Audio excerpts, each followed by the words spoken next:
Yang paling pertama dihisab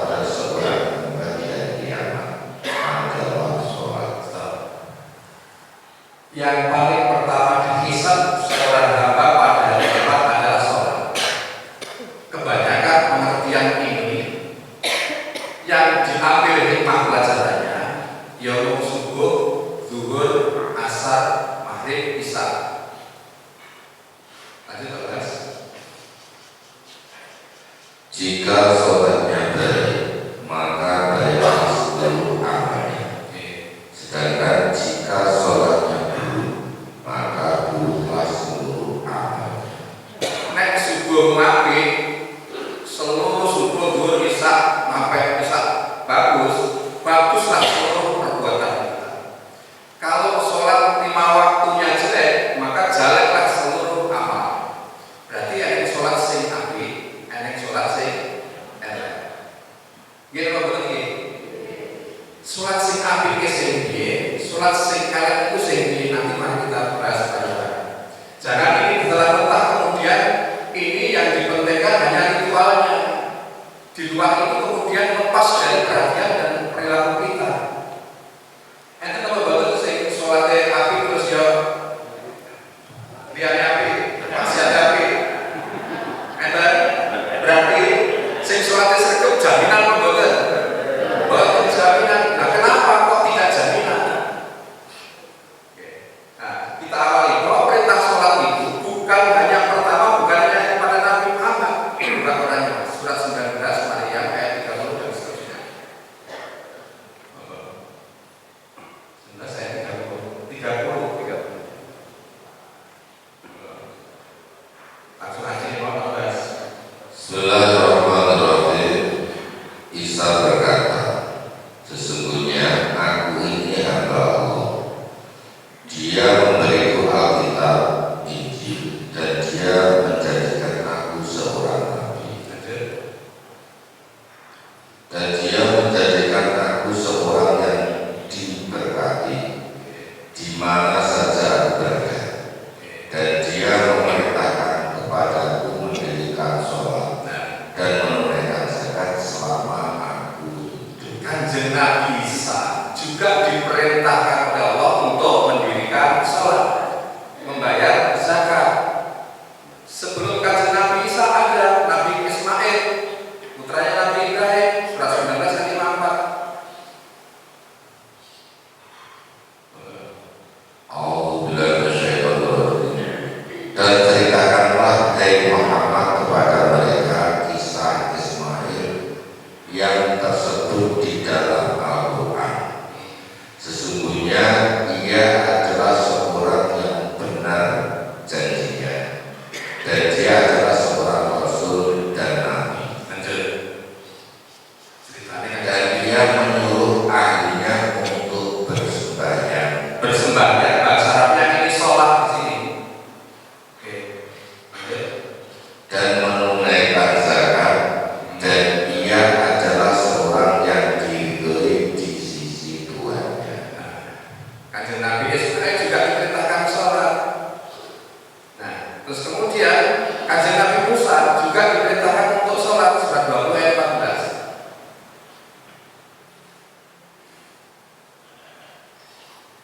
A'udzubillahi minasyaitonir rajim. Sesungguhnya aku ini adalah Allah. Tidak ada Tuhan yang hak selain aku. Maka sembahlah aku dan dirikanlah sholat untuk mengingat aku. Ini ayat-ayat sebelumnya mulai surat 20 ayat 9. Ini ceritanya Nabi Musa kalau kita urut. Nah, terakhir Nabi Musa diperintahkan sholat.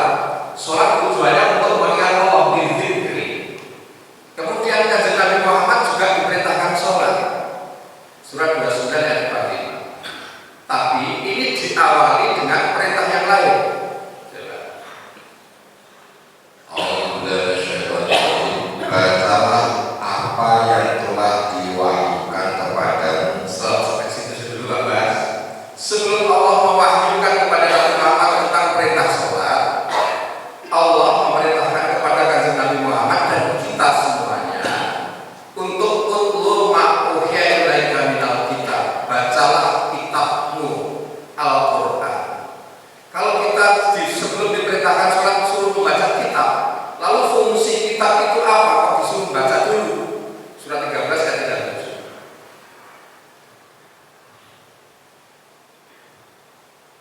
Bismillahirrahmanirrahim.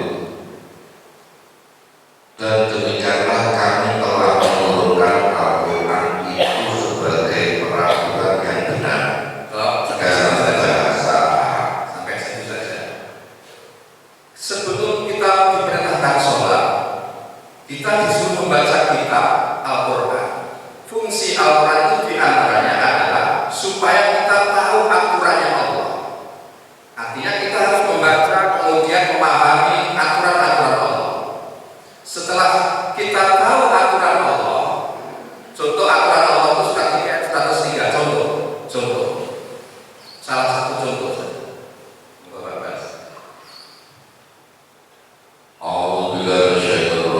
Dan berpeganglah kamu semuanya kepada tali agama Allah, dan janganlah kamu bercerai-berai.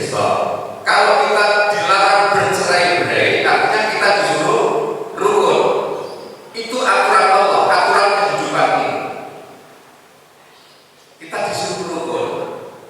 Tambah lagi, aturan Allah surat 3 ayat 120. Iki sing sering kurang ketok. Jika kamu memperoleh kebaikan, niscaya mereka bersedih hati. Tetapi jika kamu mendapat bencana, mereka bergembira karenanya. Jika kamu bersabar dan bertakwa, niscaya tipu daya mereka sedikitpun tidak mendatangkan kemadaratan kepadamu. Sesungguhnya Allah mengetahui segala apa yang mereka kerjakan. Nek enek wong entuk nikmat atine panas. Nek enek wong entuk bencana atine seneng. Seneng nek wong susah, susah nek wong seneng. Niki ketok apa mboten? Ora ketok, tapi Allah Maha mengetahui segala apa yang di dalam isi hati kita. Wong iri dengki gak oleh. Ini salah satu, 2, 3 aturan Allah di dalam kitab Al-Quran itu. Kita bisa memahami aturan-aturan Allah itu. Baru surat 29 tadi dibuka lagi 29 ayat 45. Langkah dulu pasti pada dimana. Bacalah apa yang telah diwahyukan kepadamu, yaitu Alkitab Al-Quran, dan dirikanlah sholat. Sesungguhnya sholat itu mencegah dari perbuatan-perbuatan keji dan jahat. Stop sampai sini. Kita disuruh baca aturan Allah Al-Quran yang isinya macam-macam. Orang lagi dengki, orang oleh pagudon, orang oleh cetil, kudu seneng sedekah, kudu seneng tertulung. Itu aturan Allah dalam Al-Quran, aturan alami ini. Terus setelah kita tahu aturan Allah, aqimus sholat, dirikan sholat. Dirikan sholat berarti menegakkan Aturan. Nah, makanya coba korbannya lagi mas. Makanya di atasnya nih mas, di atasnya. Nah, makanya sholat itu tiada agama. Siapa yang menegakkannya, apa menegakkan agama? Sopo si merobohkan agama. Berarti kalau kita disuruh baca aturan Allah dalam Quran, kemudian kita disuruh menegakkan sholat, berarti sholat itu menegakkan aturan Allah. Nek aturan Allah tadi orang yang dengki, berarti tidak iri dan tidak dengki itu bagian dari Aturan Allah. kalau aturan Allah itu kita disuruh rukun atau tidak boleh bercerai-berai, berarti rukun itu kita berarti bagian dari Aturan Allah. aturan Allah. Nah, tujuan sholat tadi adalah supaya kita ingat kepada Allah. Nah, ingat Allah itu ketika sholat saja atau kapan? Surat 4 ayat 103 dibuka.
mengingat aturan Allah, dimanapun tidak mungkin kita tanha fasya wal munkar, tidak mungkin kita berbuat melanggar aturan Allah. Mereka apa ini kon ngeling terus orang menalika sholat jauh. Nah, tadi ada sholat yang baik, ada sholat yang buruk. Sholat yang baik itu katanya sholat yang khusyuk, apa sholat saya sampai batu ireng. Sing batu ireng itu makna apa maksudnya? Surat 48 ayat 29 Pak Islam.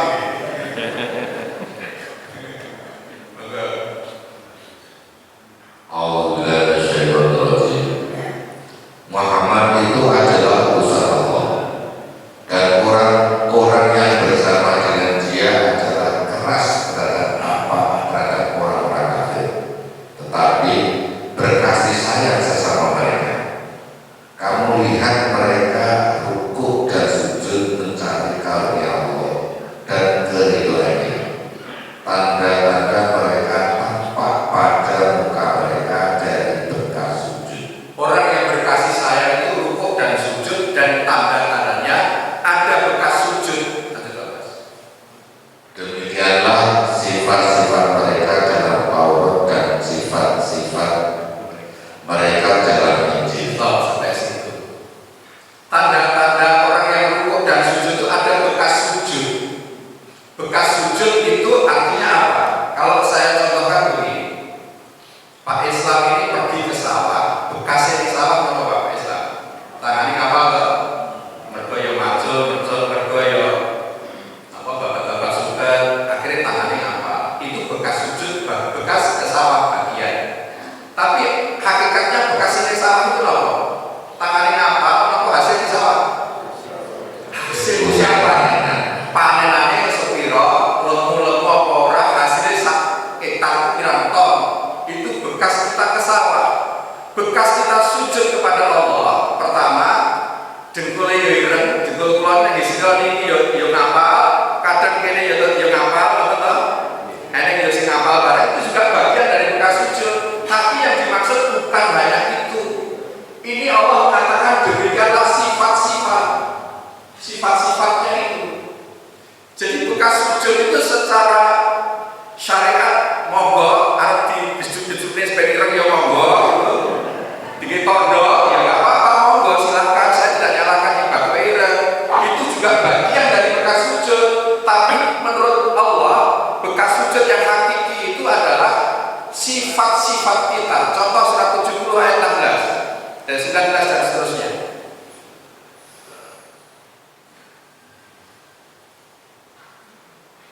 Sesungguhnya manusia diciptakan bersifat keluh kesah pagi dikit. Ini kode apa ini?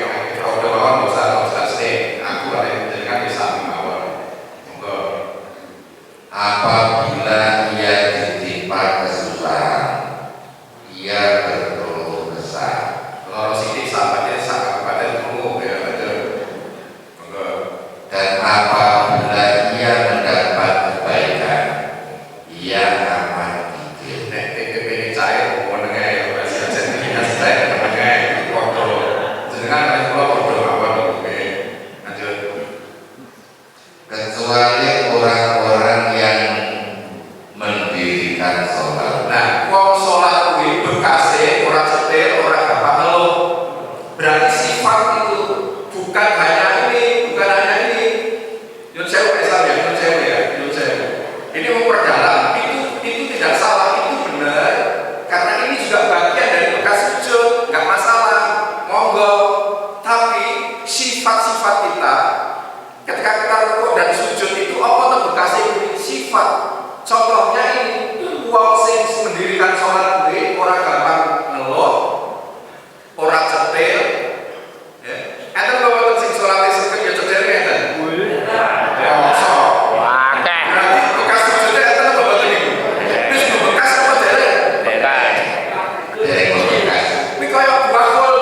masuk ke tujuan sholat tadi, tanpa fasad wal munkar, ingat kepada Allah itu setiap saat dimanapun dan kapanpun. Nah, sholat yang baik itu ada bekasnya, kemudian dikatakan secara umum adalah yang khusyuk. Dan sholat yang khusyuk itu yang bagaimana? Dari sisi bahasa dan dari sisi hikmah nanti kita lihat surat 2 ayat 45.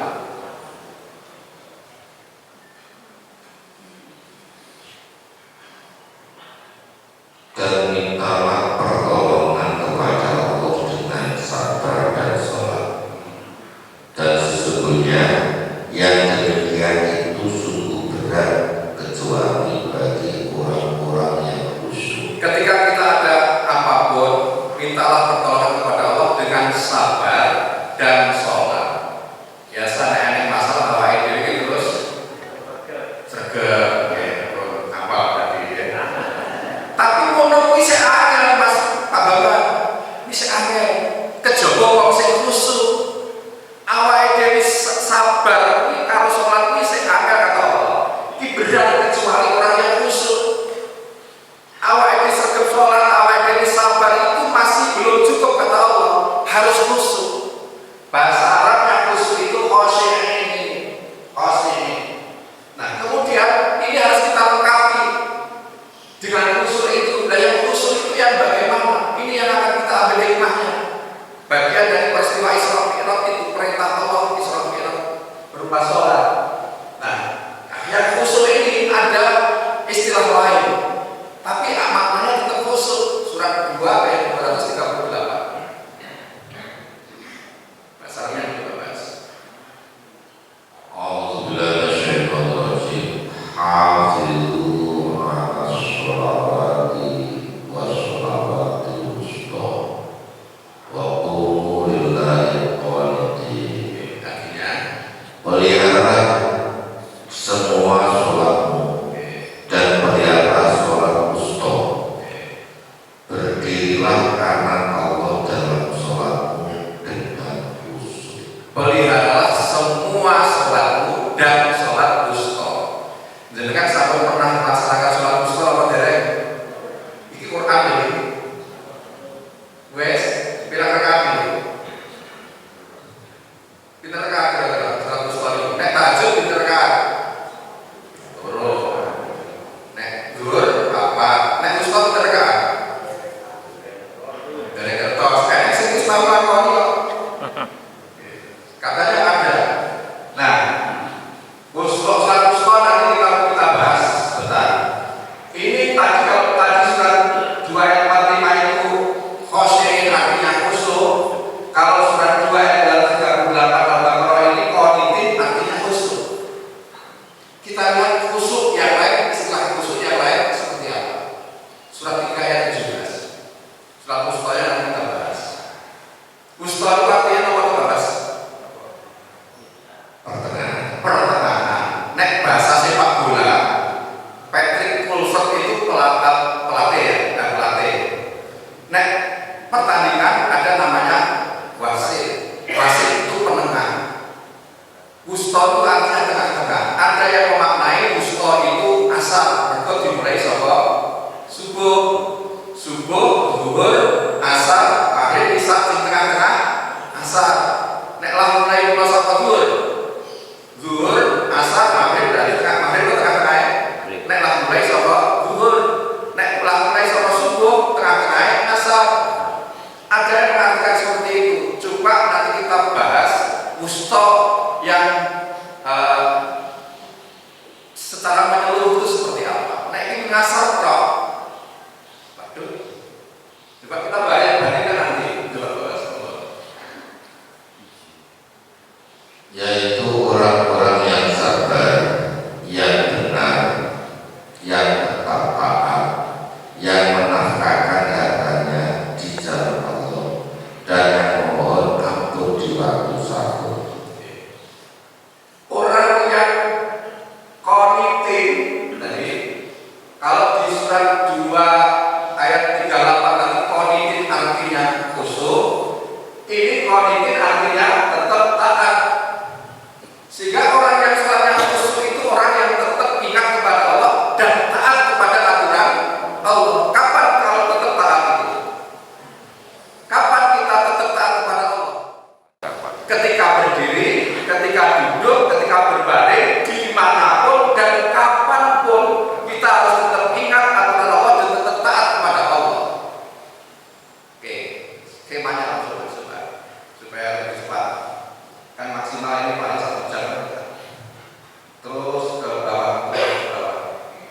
Saya jelaskan secara skema biar menjadikan lebih mudah memahami. Terus sampai skema tadi. Nah, satu hari satu malam waktu kita 24 jam. Ketika kita diperintahkan untuk sholat, pertama kita sholat subuh tadi, berarti tujuan sholat tadi untuk mengingat kepada Allah, mengingat aturan-aturan Allah. Oke. Di dalam Al-Quran kita disuruh ingat aturan Allah. Terus, setelah subuh kita disuruh menegakkan 4 ayat 103 tadi. Setelah kita sholat subuh, kita disuruh ingat Allah, bertebaran di muka bumi, ingat kapanpun, dimanapun. Setelah kami merasa aman, ingat lagi waktu zuhur. Nah, terus di antara subuh dan zuhur ini, tengah-tengahnya, kita disuruh menegakkan aturan Allah. Coba, salah satu tertarik. Di tengah-tengahnya kita disuruh menegakkan aturan Allah. Tadi aturan Allah diantaranya awak ide orang ini dengki, awak ide orang bercerai-berai. Enek para kubah sholat majuan tanggane. Menegakkan aturan Allah atau boten?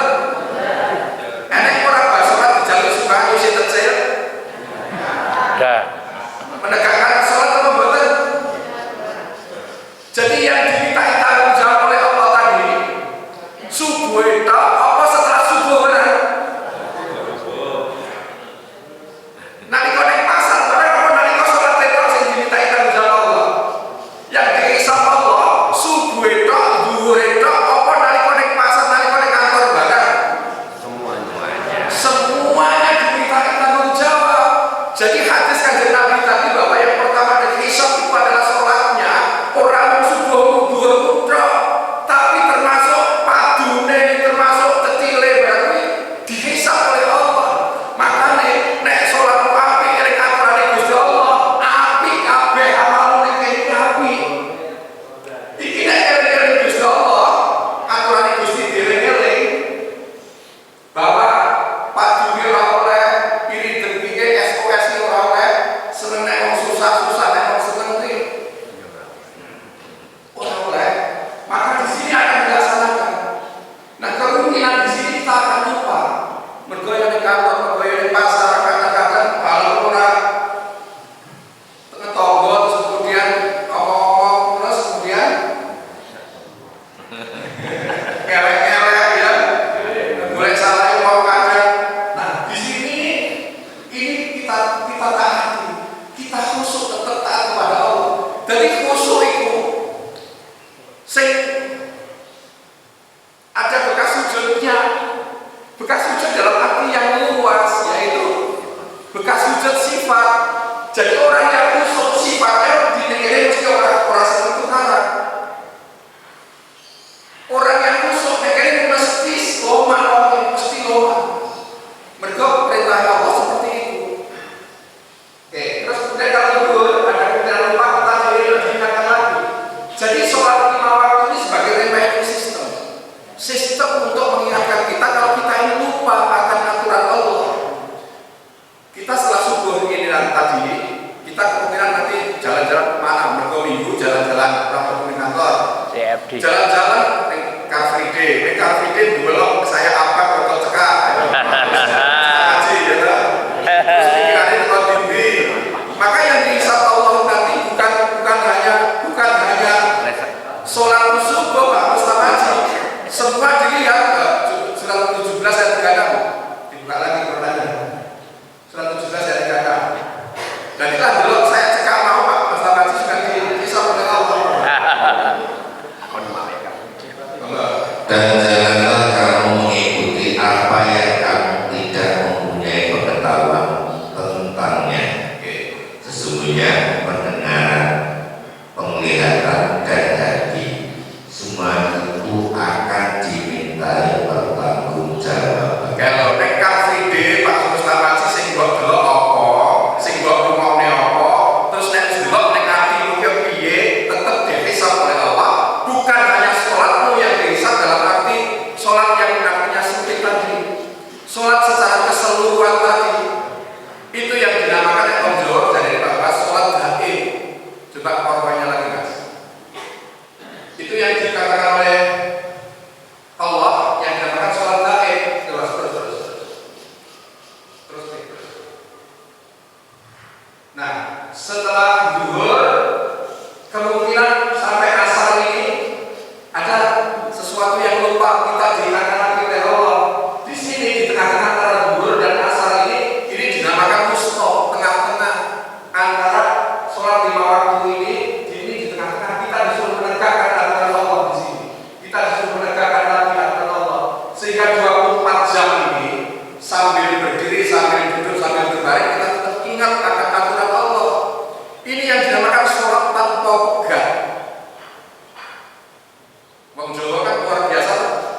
sehingga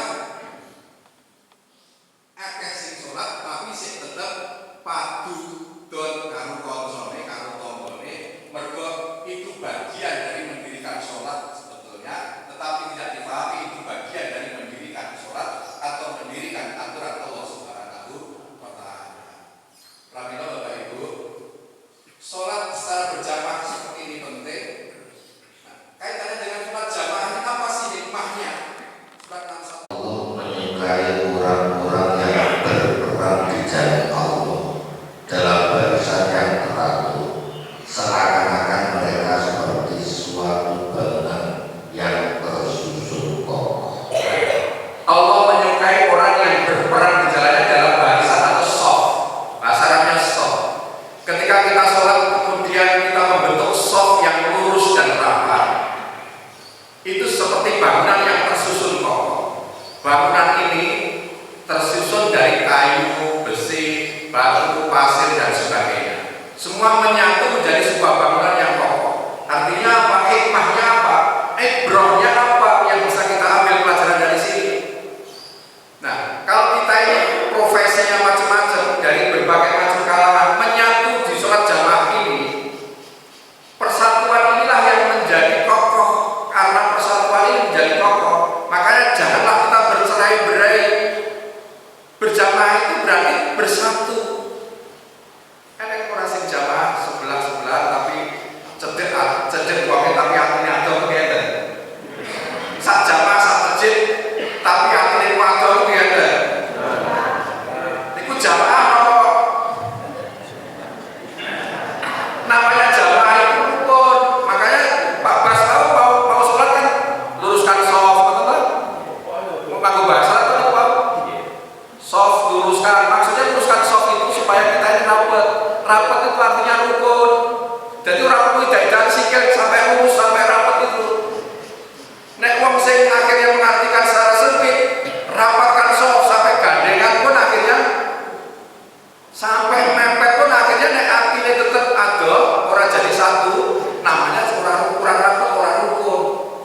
Maka mengartikan Al-Quran ini tidak serta-merta kemudian kita telan mentah, kita artikan bahwa surat 18 ayat 14.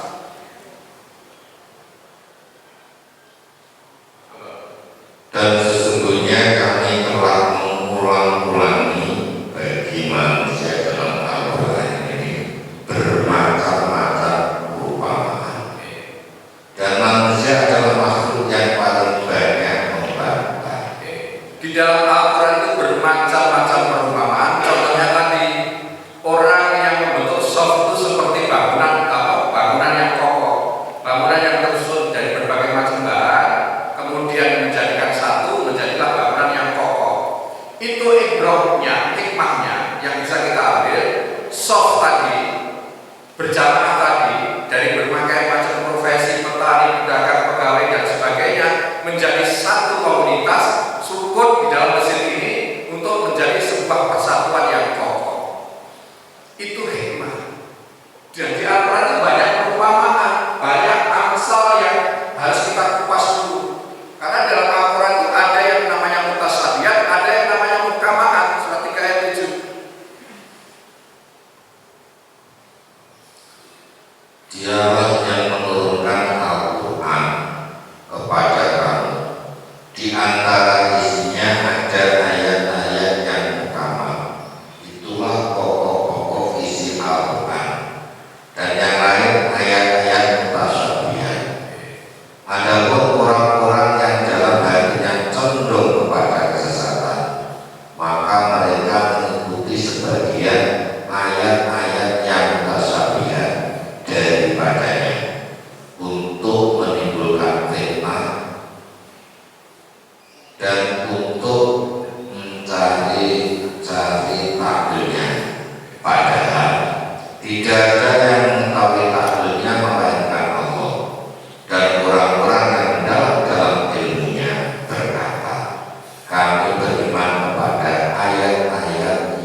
semua perbuatannya ketika sholat kita baik.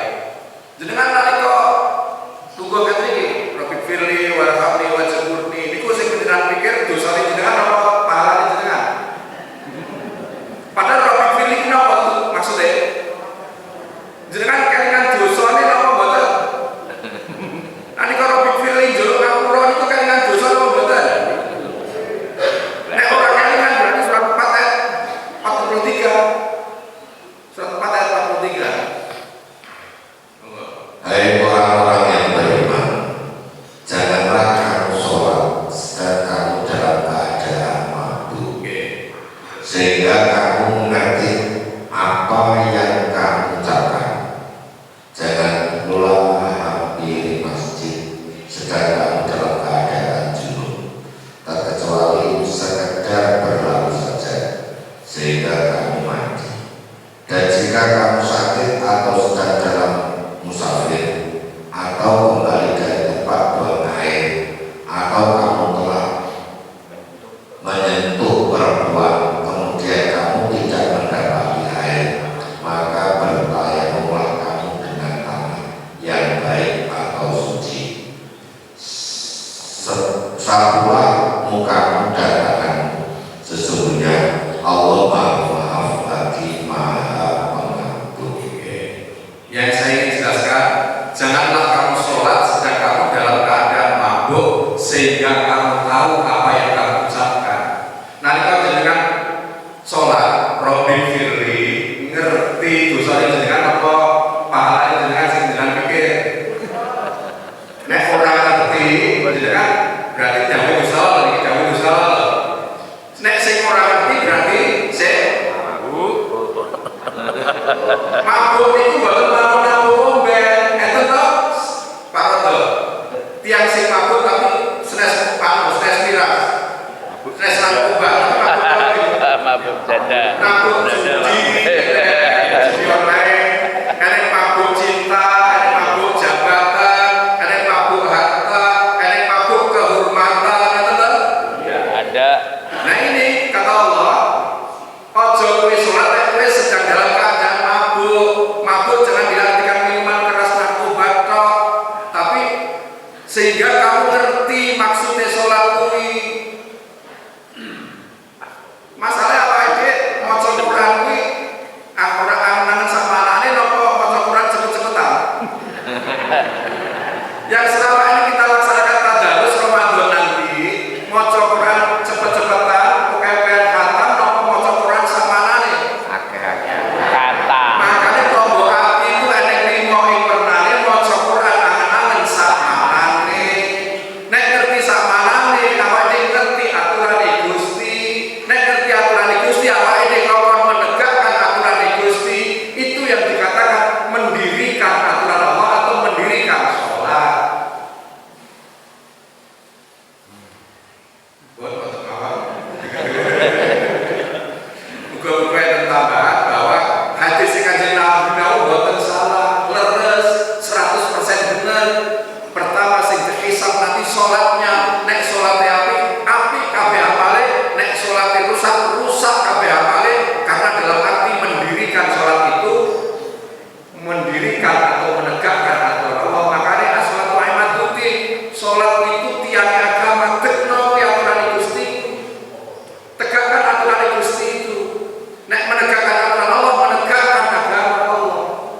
Itu yang dimaksud mendirikan sholat. Dan mudah-mudahan kita diberikan kemampuan ya sholat 5 waktunya, ya ritualnya, ya juga sholat daimnya. Terakhir sekali surat 107 ayat 1. Terakhir.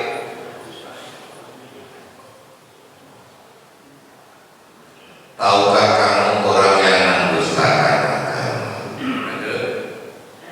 Itulah orang-orang yang menghardik anak yatim dan tidak menganjurkan memberi makan orang miskin. Maka kecelakaanlah bagi orang-orang yang sholat. Wong sholat ciloko. Kenapa? Kesalahan sosialnya tidak seimbang dengan kesalahan ritualnya. Kesalahan ritual ini penting, monggo silakan dengan terus melaksanakan ritual